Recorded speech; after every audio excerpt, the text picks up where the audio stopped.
This was the last car for which Henry Ford himself was responsible. He had lived from the days of horse and buggy until cars were part of our way of life. This world was his world.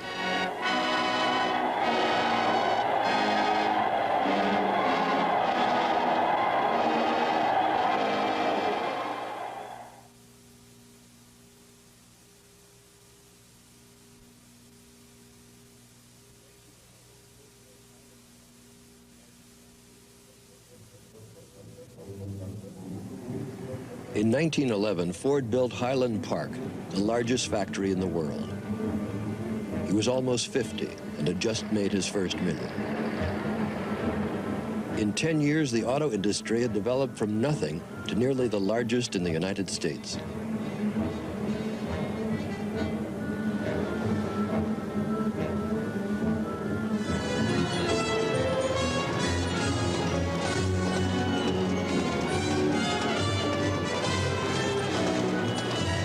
These scenes are some of the earliest shot by an industrial corporation. In 1914, Ford grasped the potential of film as a medium to push his worldview. It was a world that he was working to change. A generation earlier, most of Ford's workers would have lived on farms.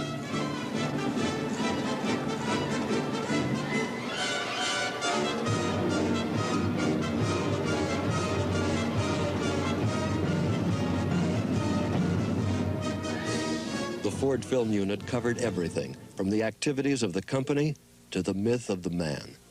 A man who seemed to embody the American dream.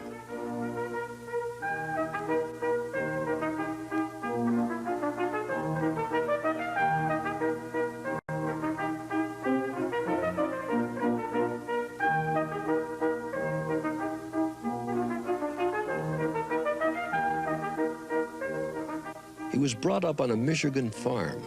His only formal education was through 5th grade at the local one-room schoolhouse.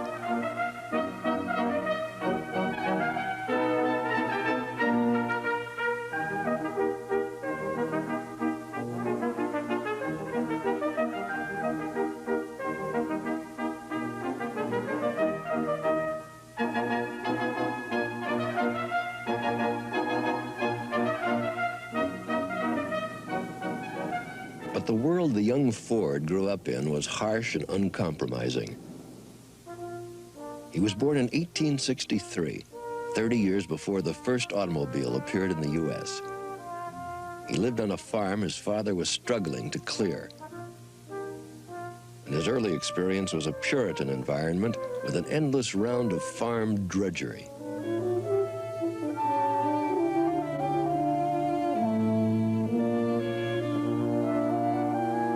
This film shows the kind of prejudice Ford grew up with. As a result of depressions and speculation in the grain market by money men, the farmer's wife is shown as being unable to buy bread.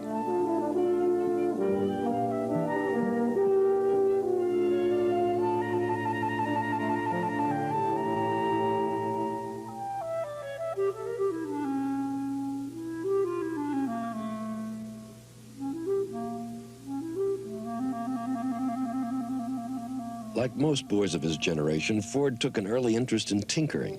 He was fascinated with the lumbering steam engines which would appear from time to time on the farm. From his pocketbook jottings, his only written record, we can see his own design for a model steam engine and for a water wheel, built under his supervision by his boyhood friends. Mechanization could clearly affect the quality of life.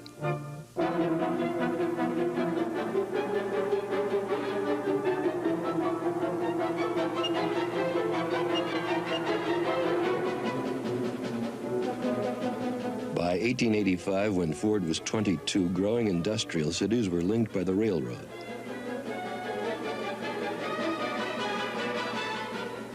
The continent was becoming a single market, booming as a new labor force poured in from Europe.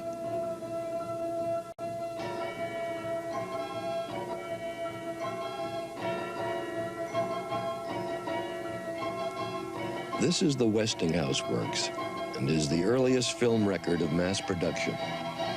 The worker's function was simply to put identical parts together. Craftsmanship was not needed.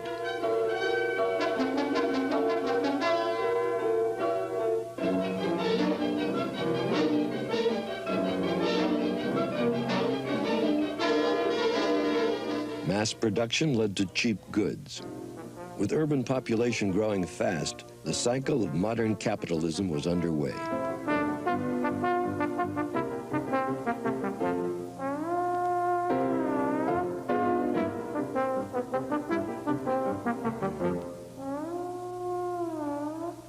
This would be Henry Ford's world. But not until he was 28 was he able to leave the farm and find a secure job in Detroit. In 1891, he married a local girl, Clara Bryant. After they had been in Detroit 2 years, their only child, Edsel, was born. It was an important year, 1893, the year the first gasoline car was run in the U.S., that of Duryea.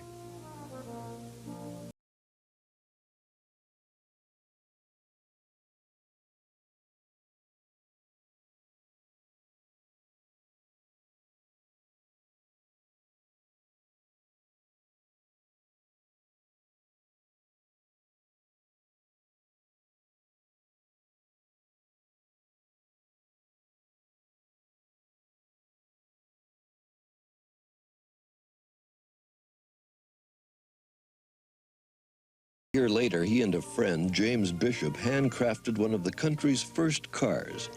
The car was built around a bicycle frame and ran up to 20 miles an hour, but the event was unnoticed in the press. Ford failed to attract backing and had no money of his own. At 34, he went back to the farm. An industry of cars powered by steam electricity and gasoline was passing him by. Oh, boys, jump in. We're just going for a ride. Let it go, Bill. Oh, in an automobile, it is a girl that you love, riding happy on the wings of the breeze. Locomobile, Peerless, and Columbia. Oldsmobile, Stanley, and Shelley. There were 97 manufacturers at the date of this film, 1900. Most of the names are now forgotten. Carriage makers who were building new toys for those who could afford carriages.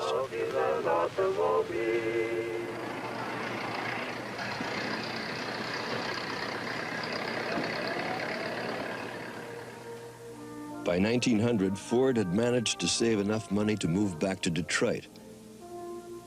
At last, he got backing from a group of speculators headed by Alexander Malcolmson.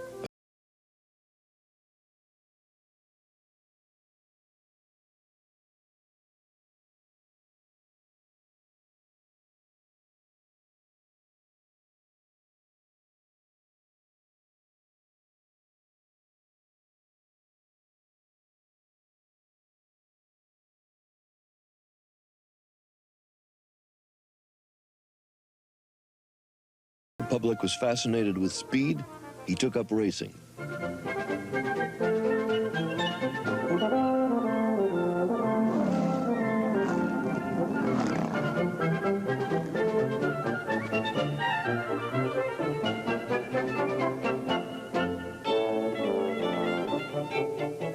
In 1902, Ford took on the champion, Alexander Winton. Winton took a lead. Ford had no brakes and had to coast on the corners. Then Winton's machine started smoking and Ford forged ahead. The hours of tinkering were paying off. The next year, he attracted enough money to build a huge 999.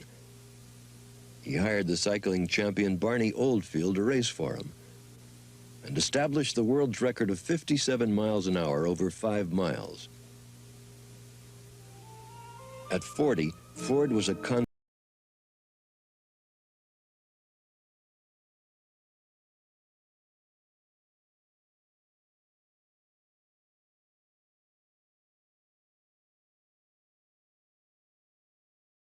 He was developing a single-minded idea to build a cheap, popular car.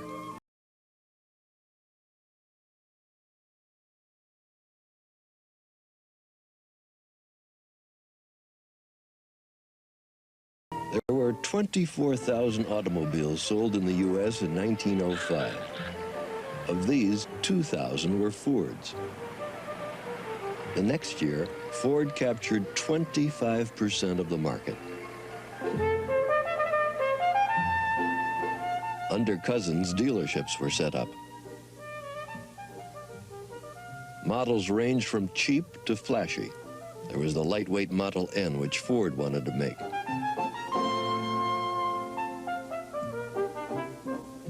Most expensive was the touring car, which the directors wanted. In that end of the market, profits were the highest. There was a struggle for power. Ford threatened to resign, isolated his backer Malcolmson, and bought up his stock. There was another challenge from outside the company. In 1879, a lawyer, George Selden, had taken out a patent on the gasoline automobile. Now he was building a trust out of licensees. Ford defied him with characteristic pithiness. The company advertised, selling themselves as the small man against the big trust. By the time the decision came down for Ford in 1911, the roles had been reversed. Ford was now the largest automobile manufacturer in the U.S.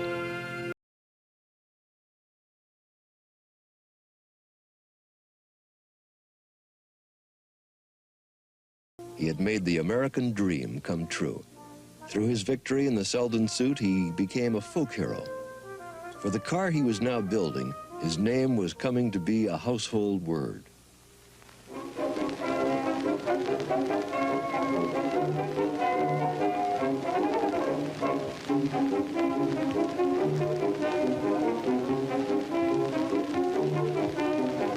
Johnny O'Connor owned an automobile. He took his sweetheart for a ride last Sunday. He was dressed up in his best Sunday clothes. She nestled close to his side. Things went just dandy till they got down the road. This is early advertising film for the Model T. The car does everything, goes everywhere, even up hills. Everything needed repair, so he got out and got under, got out and got under to fix his little machine.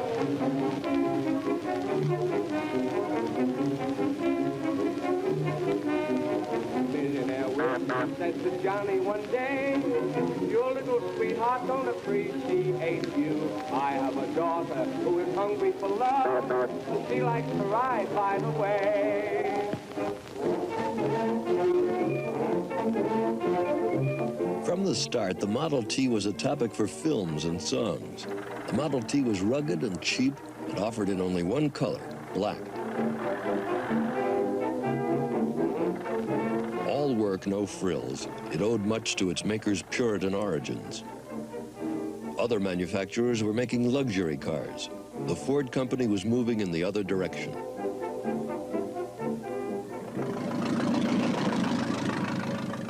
Ford made the car so strong because he used lightweight vanadium steel. It had arc springs which prevented the body swinging against the chassis on bad roads. It had a tough planetary transmission, easy to drive without stripping the gears. It had a flywheel magneto as a reliable source of direct current. It had a 4-cylinder block cast in one piece, and the valves were sealed, protected against the dust of the road. Ford never felt comfortable with blueprints. The foundryman who executed his ideas was Sorensen, Cast Iron Charlie. Components not made by Ford were supplied by the Dodge brothers, two of the original shareholders. In charge of sales, $250,000 in 1914, was Norval Hawkins. The man who controlled the supply and flow of men and materials in the factory was Cousins. Along with Ford, he had seen that productivity could be increased if the unskilled worker's function was simplified. He designed a system in which every movement was timed to the second.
Ford and his team introduced mass production into automaking.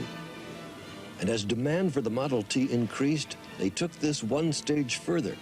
They developed the moving assembly line. The worker had to perform a specified function in a specified time.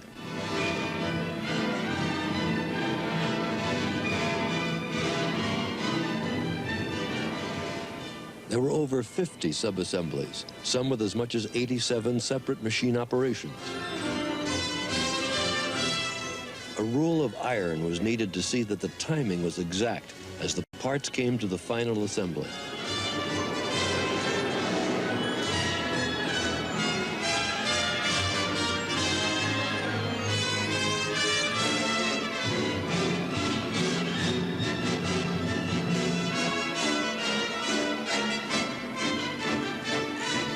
$1,000 cars a day in 1914, 2,000 in 1916.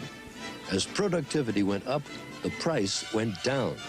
Soon, 60% of all cars made in the U.S. would be Model Ts.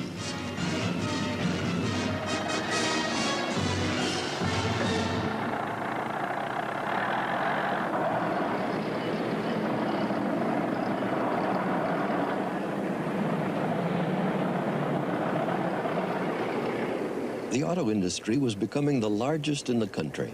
President Wilson's visit to Detroit recognized this. Ford was of national political importance.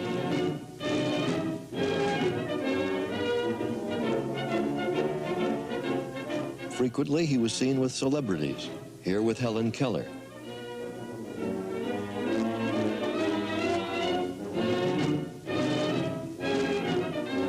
We can't tell what they talked about, but it's likely that Ford had an ear for Keller's socialism.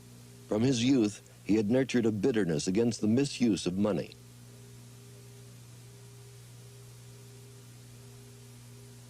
Greedy capital wants all industry to raise prices and cut down labor, he wrote in this semi-illiterate hand.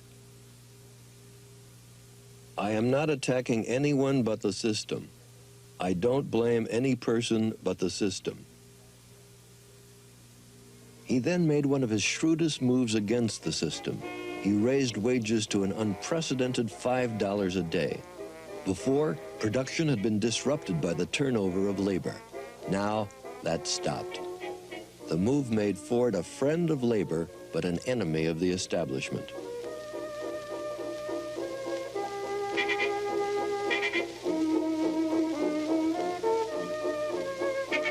Ford saw a new world in which machines would eliminate the drudgery of labor and create the cash and leisure for a better life.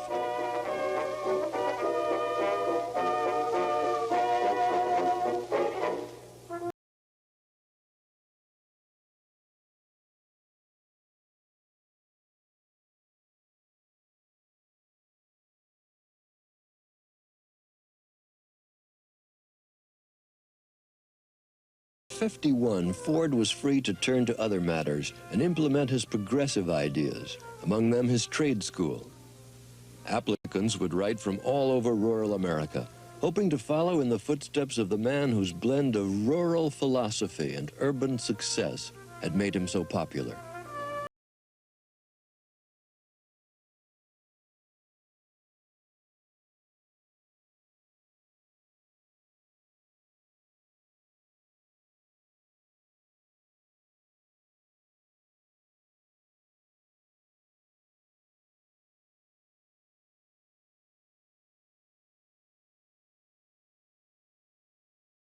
Like Ford's other projects, social workers to teach immigrants English, the employment of ex-convicts, the trade school was progressive and also shrewd public relations.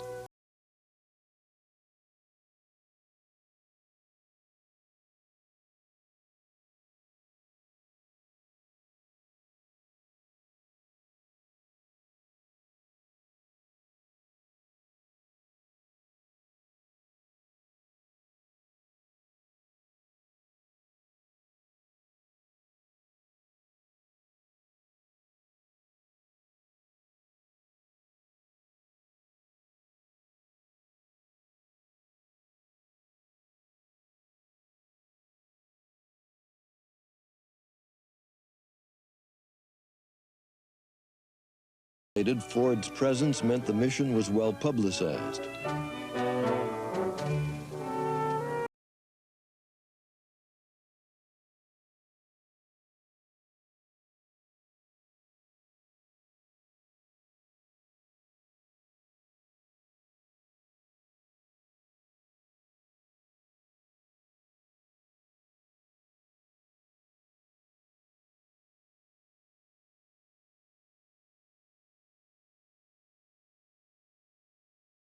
The peace ship was a failure.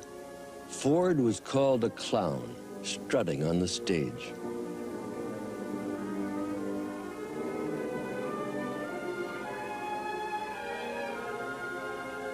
When the U.S. joined the war, Ford joined war production. He was approached by the Navy to mass produce an anti-submarine ship. The factory site he showed the visitors was one he had been eyeing for some time, a tract of undrained land on the Rouge River.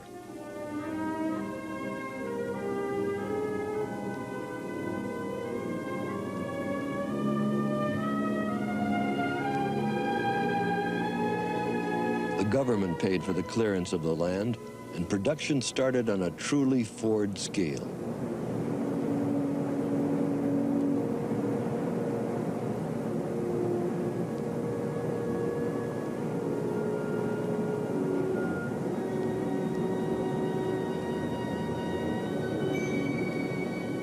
This was the first time in industrial history that Ford techniques of assembly were applied to large structures.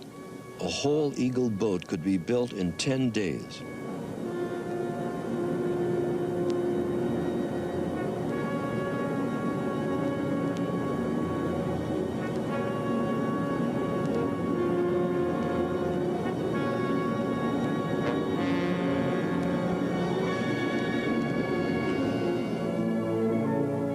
Ford had been criticized for the peace ship. Now he was criticized for making profits out of war. The press claimed that his boy Edsel should have been drafted. The company said he was needed to run the Eagle boat program.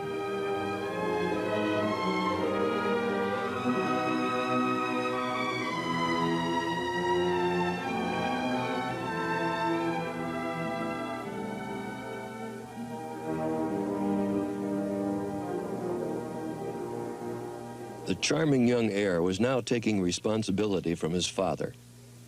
Ford was nearing 60, and Edsel would soon reach his 30th birthday. To his father, Edsel always showed a bond of loyalty. In style, the two were entirely different. Edsel, sensitive and urban, moved with the Grosse Pointe set, the young, fast-moving millionaires of the post-war days.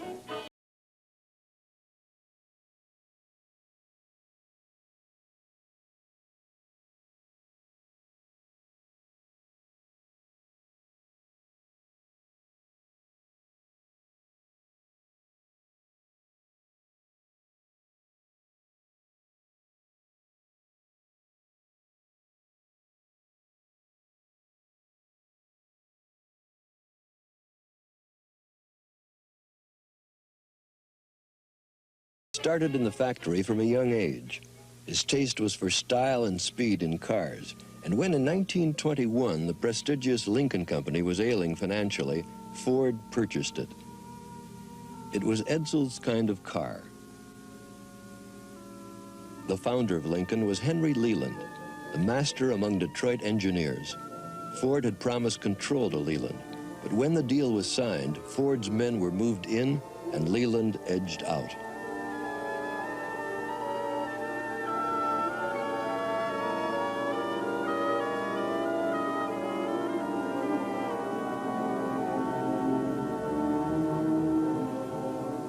Ford was becoming a monarch in the company.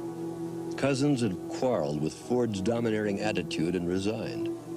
In 1917, the Dodge brothers and other large shareholders had asked for dividends on stock. Ford wanted to expand. He threatened to get out, forcing them to sell him their stock or see it decline. They sold. To pay them off, he faced a cash crisis. He responded by sending every Model T and every spare part in the factory to the dealers. Either they pay him or lose the dealerships. They borrowed locally and paid. Ford had the cash for expansion. The man dominating this expansion was Sorensen, Cast Iron Charlie.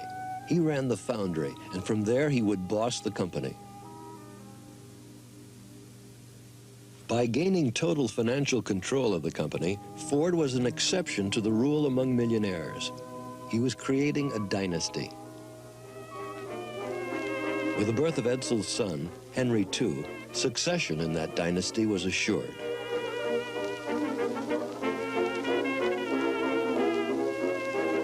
Ford's image was of the national leader who was family man, the farm boy made good, the American everyman.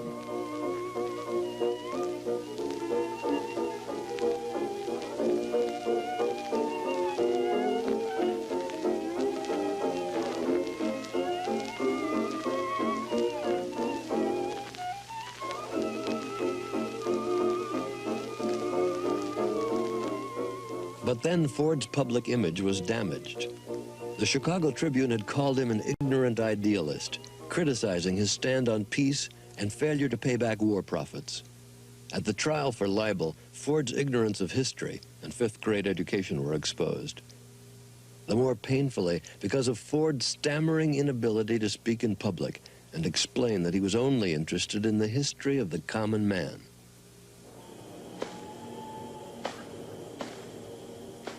But the expansion had begun. In the early 20s, Ford bought land for rubber in Brazil and large tracts of timber for car bodies in northern Michigan.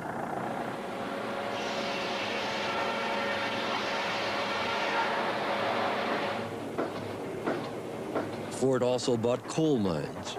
All was to center on his vast new factory on the Rouge River.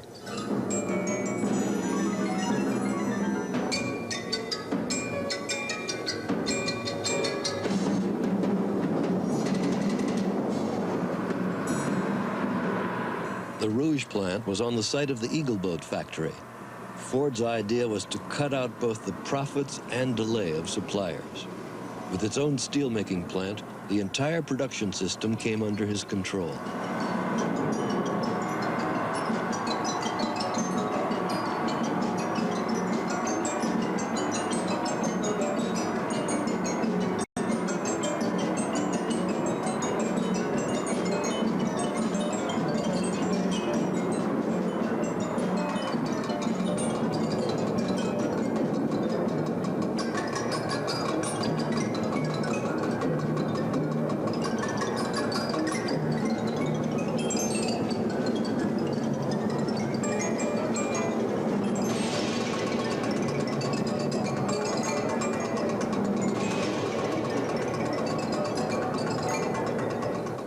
Ford himself seldom came to the Rouge. The company management was 5 miles away in Dearborn. At the Rouge, the rule of Sorensen and the others was ruthless. To obey Ford's demand for more and more Model Ts, they speeded up the assembly line.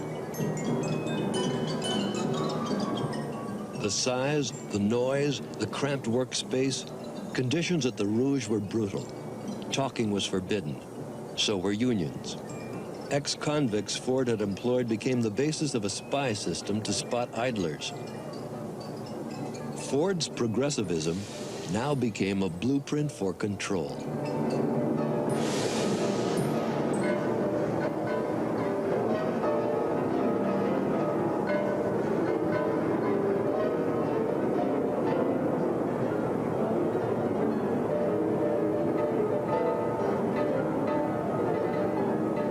Production of Model Ts had now reached 1 million a year.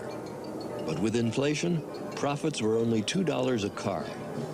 Gone was the affluence of the $5 day. Ford wages in 1924 were worth less than they had been 10 years before.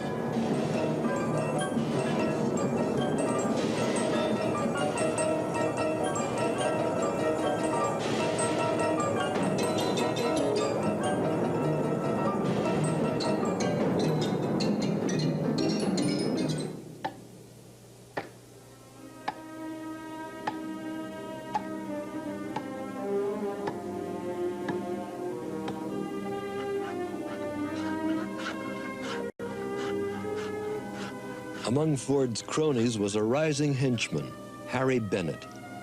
Once film technician, he was now in control of the spy system at the factory. Bennett was Ford's strong-arm man and becoming his right-hand man.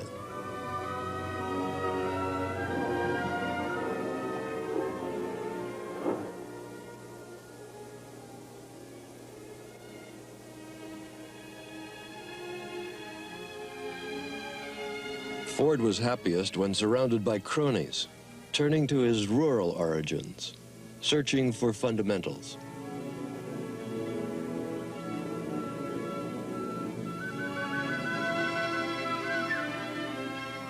Like Lenin in Russia at this period, Ford saw the lightweight tractor as the basis of agricultural change.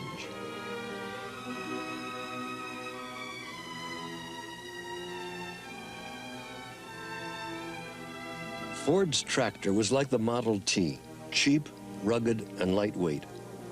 Like the Model T, it was a brilliant piece of engineering that Ford himself supervised. It came at a time when only 3% of farms in the U.S. had tractors, and it paved the way for the ordinary farmer to own a tractor.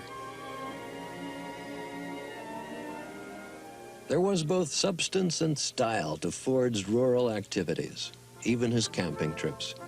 Romantic excursions with film crews and the famous. Harvey Firestone, Ford, and Edison. Americans who had made America great. Urban men searching for the rural origins of the American genius.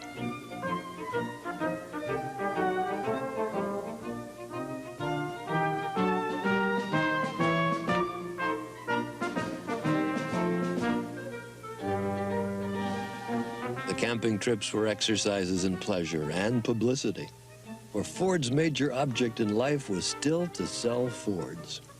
To do so, he made films like this.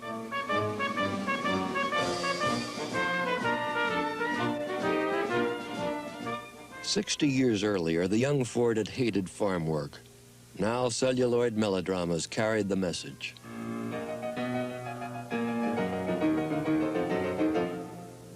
As many as 4 million people a month would see these films showing Ford's vision for a better life.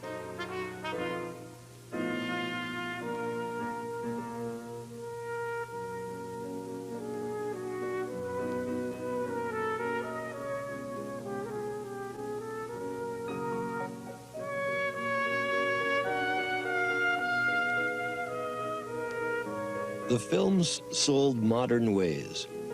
In 1924, only one farmer in 4 had any kind of mechanized transport.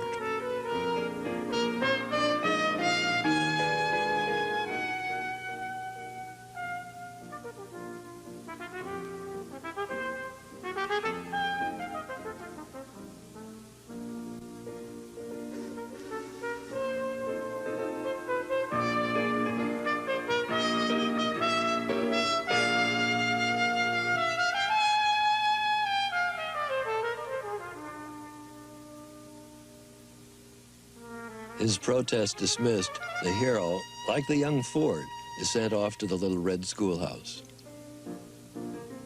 Unlike the young Ford, the hero has the opportunity to compete for a scholarship that will lead him away from the farm and along the road to happiness. The scholarship in highway engineering was provided by Ford's friend, the rubber magnate, Harvey Firestone. The hero wins the scholarship, becomes county engineer and the local celebrity.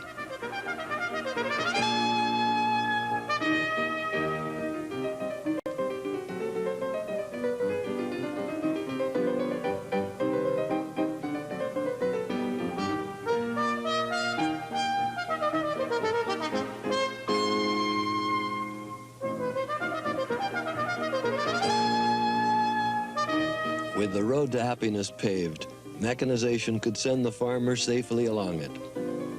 In another film, another obstinate old farmer is persuaded to buy a tractor. The tractor saves labor, and the farmer has money in the bank.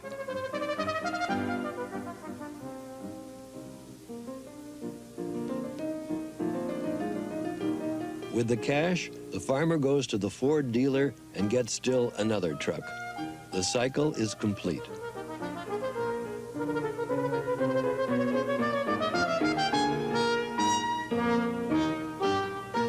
Ford films were often shown at Ford dealerships.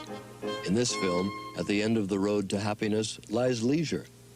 Leisure was spent innocently enough reading Ford's own newspaper, the Dearborn Independent. But under the simple homespun picture lay a sting.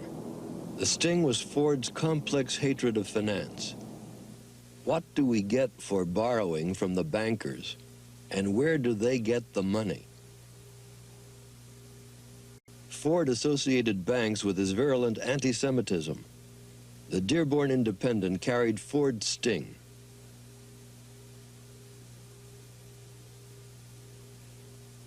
In the early 20s, 91 articles attacked the Jews, the most specific being on the Shapiro brothers, pioneers of cooperative farm marketing. Ford was sued, but persuaded by his friend Rabbi Franklin to publicly apologize. He did so. He had reason for wanting to avoid bad publicity. Under a brilliant administrator, Alfred Sloan, General Motors with its six-cylinder Chevrolet was working into Ford's market. Sloan saw the potential for selling luxury and accessories. GM and other firms provided a flow of new models, updating them each year. Ford also tried advertising to women. The Model T had always been difficult to handle. Now concessions were made, such as a self-starter.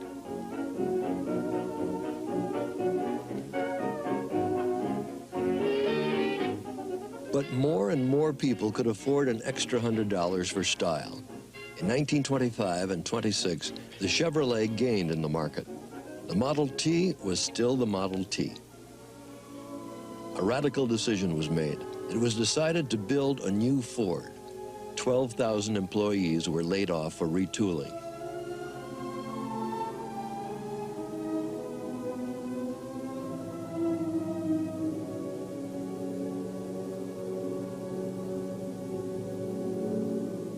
Ford's factory was bigger than any in the world, but to Ford it was still his workshop. To revamp that workshop, he dipped into his own pocket to the tune of $250 million. No other industrialist had such control.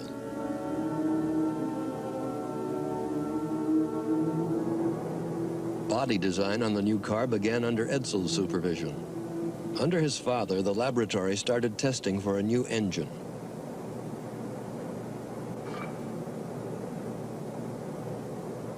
Typically, much of the emphasis was on strength. The other key to mass production was precision. In 1924, Ford had bought the company which made the Johansen gauge, the finest unit of industrial measurement in the world, capable of precision to within 1/100,000th of an inch. To Henry Ford, making a car was a matter of shaping metal. Mass producing it meant doing so to minute tolerances. In 1927, the Model A was ready for the road. The car combined the talents of father and son. Its engine owed much to Henry's supervision, 4 cylinders and light, but developing the best power-to-weight ratio of any car in the market. In many ways, the Model A was an updated Model T, but it was also a baby Lincoln. The understated elegance owed much to Edsel. In 1929, Ford sold 2 million Model A's worldwide. The empire stretched around the globe. Have you seen her? Ain't she great? She's something you'll appreciate. I'm sure you'll understand just what I mean. Everybody, why, everywhere is falling for her now.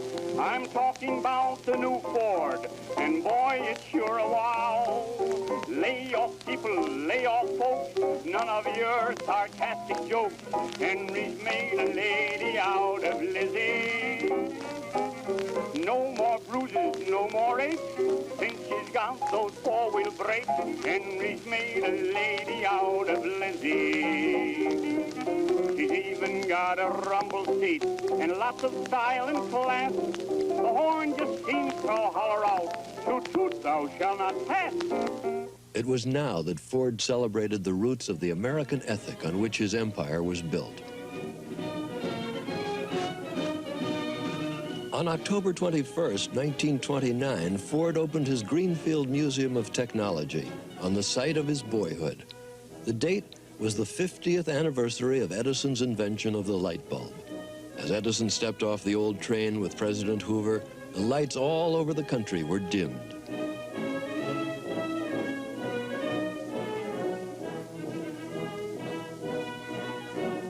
Around him, Ford had those whose names were synonymous with success in the 20th century. Steinmetz, the electronic wizard from General Electric. Charles Schwab of Bethlehem Steel. Lee DeForest, the pioneer of radio. Among the guests under Ford's direction were also Marie Curie and Orville Wright.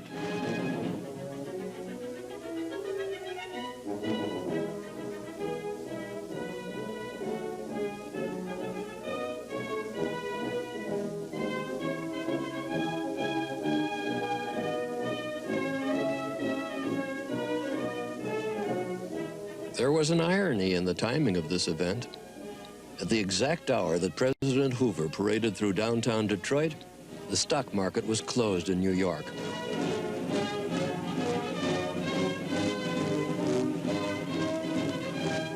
The Depression was on. Ford became a Republican.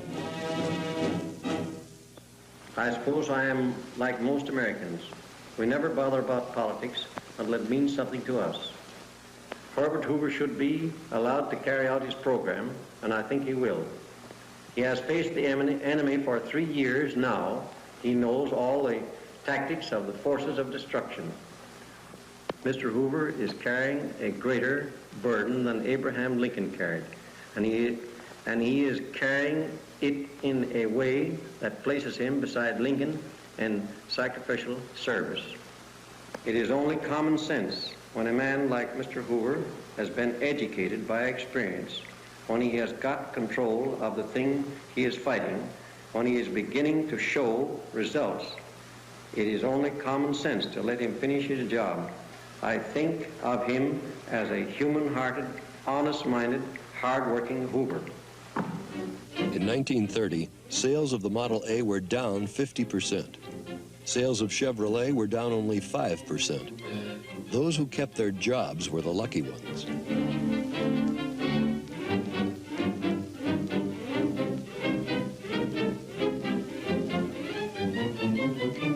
Matters came to a head when a hunger march set out for the Ford factory.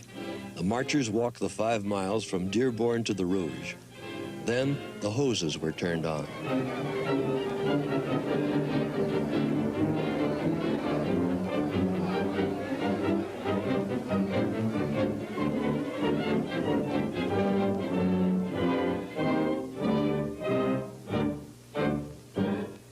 In the fight, Bennett had tried to stop the marchers, was beaten up, and emerged a hero in Ford's eyes.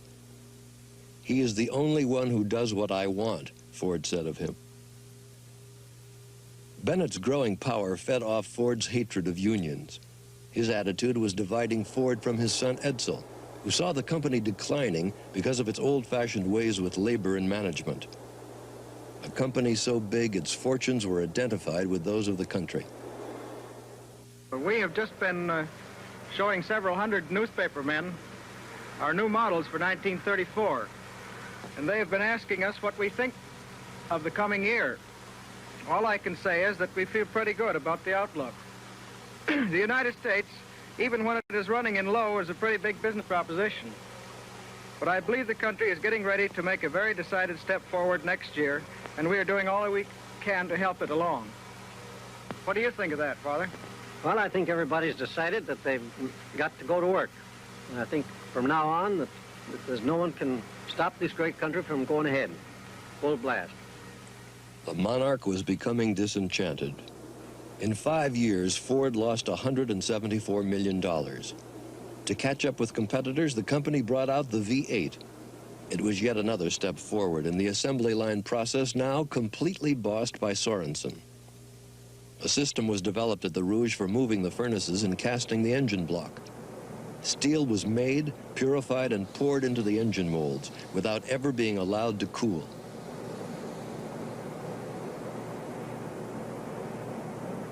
The Ford V8 represented power and speed for the popular market, but the boom market no longer existed, and labor relations continued bad.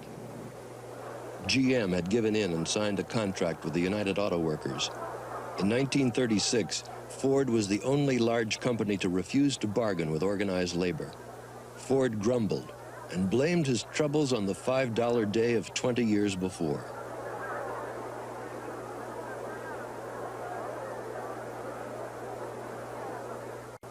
In March 1937, Ford workers were attempting to organize the Rouge. These are the photographs shown in the court by the UAW. Two young organizers, Walter Reuther and Richard Frankenstein, were pitted against Bennett's goons at the number 5 gate.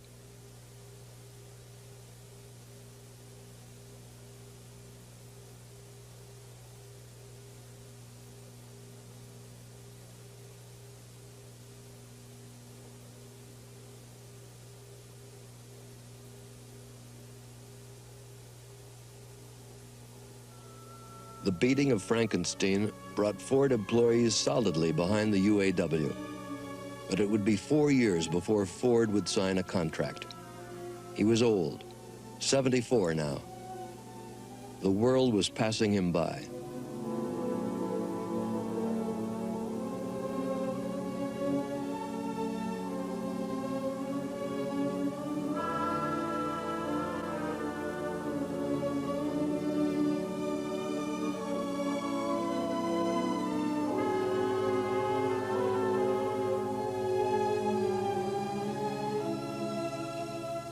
At Greenfield Village, Henry Ford rebuilt the schoolhouse he had attended 70 years before.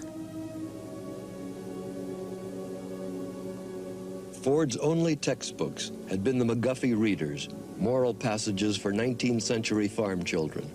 Now, McGuffey was to be enshrined. Thank you. Friends, I'm glad to join with you today in giving honor to Dr. McGuffey. He was a great American, and the Guffey Readers taught industry and morality to the youth of America. Thank you.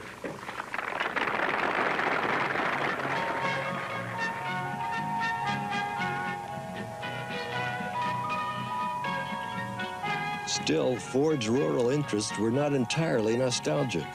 He was thinking about a revolution in agricultural technology.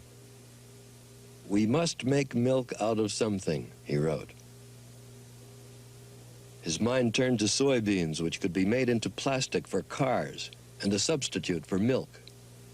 And he established a small experimental farm for growing soy.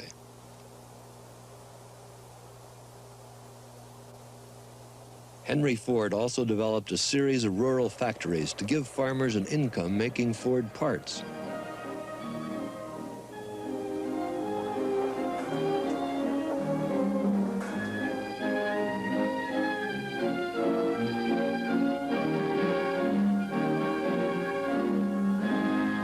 But this was utopian.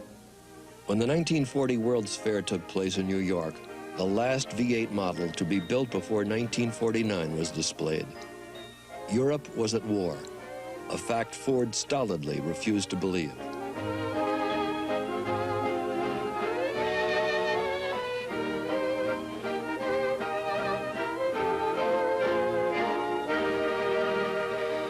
Edsel was running the company, but he was sick, harried by his father, wasted by ulcers, so sick that Clara Ford had to persuade Henry Ford to sign with the UAW.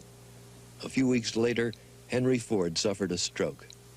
He became more than ever convinced that his son was misguided. In contrast, Bennett's power increased, as this note of Sorensen shows.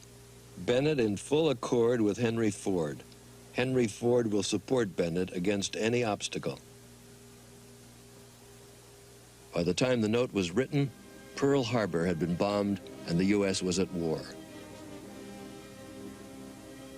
The factory Edsel and Sorensen built for war production was the culmination of the Ford ideal, a mile-long assembly for B-24s. The factory was built without Henry Ford's consent. Ford was a ghost of his old self, but the ghost still overshadowed the struggle for power in the empire.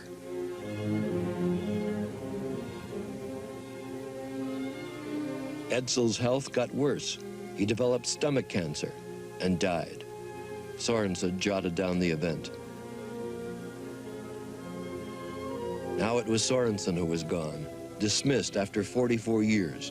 Clara and Edsel's wife were afraid he would seize power from the family. Bennett impounded his company car.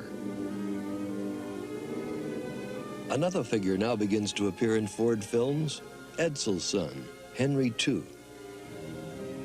The government felt it essential that a member of the family keep an eye on the aging founder. FDR personally signed Henry II's discharge from the Navy. Ford was nearing 80.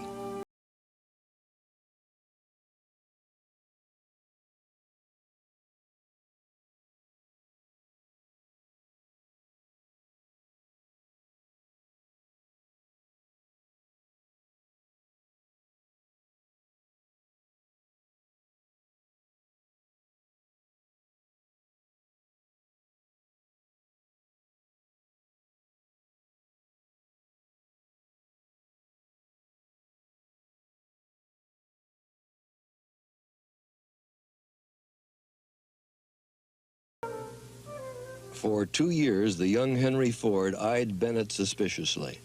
Then, in 1945, with the war ended, he was able to fire the man who had wielded such power in the leaderless company. Henry Ford died in 1947. 70,000 people came to pay homage to him as he lay in state at Greenfield Village, the site of his boyhood.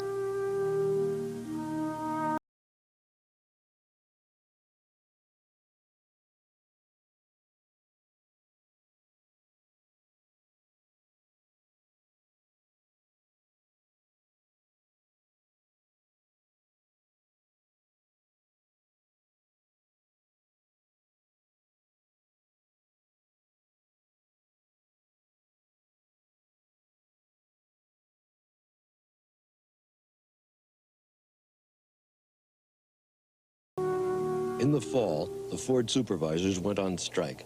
Many had been with Ford since the early days of the Rouge. The company was at its lowest ebb. By normal accounting, the only profit since 1927 had come from the war years. But in 5 years, Henry II built the company back to life. This is the Ford Product Planning Committee, a team of top executives who coordinate all of Ford planning activities. Henry Ford II gave the company a modern management structure. He raided from General Motors and hired their executives such as Ernest Breech. He also brought in a group of business school whiz kids, trained in systems approaches, including Robert McNamara.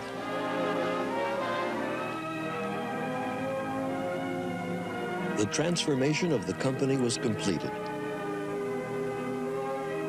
Henry Ford, the founder, had wanted a car that was cheap, efficient, and without frills. There would be little room for these values in the post-war market. Jim Johnson's a pretty normal guy ordinarily, but lately he's been acting very strange. Mine seems to be a million miles away. Mrs. Johnson and Judy are getting worried about him. Last night, for example, he turned down a piece of his favorite pie. The other day, he even kicked that car he's always been so proud of. And is always writing figures of some kind on the backs of envelopes. No, this isn't like Jim at all. There must be something wrong. That magazine he was looking at, maybe that's a clue.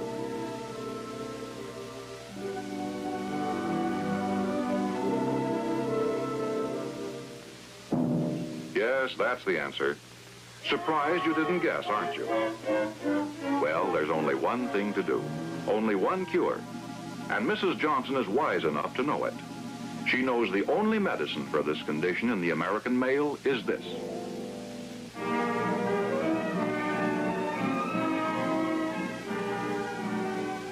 The gleam of new chrome. the sparkle of new paint, and that wonderful perfume that only comes from a new car. Yes, it's a familiar scene, one that's played every day all over America. And we're all better off because of it. You see, that beautiful new car and the way Jim Johnson feels about it are the symbols of a constant desire for something newer and better that is typical of all the Johnson families across the nation. And the competitive drive to satisfy that desire, to build that better mousetrap, is the force that has made the American marketplace the most abundant in the world.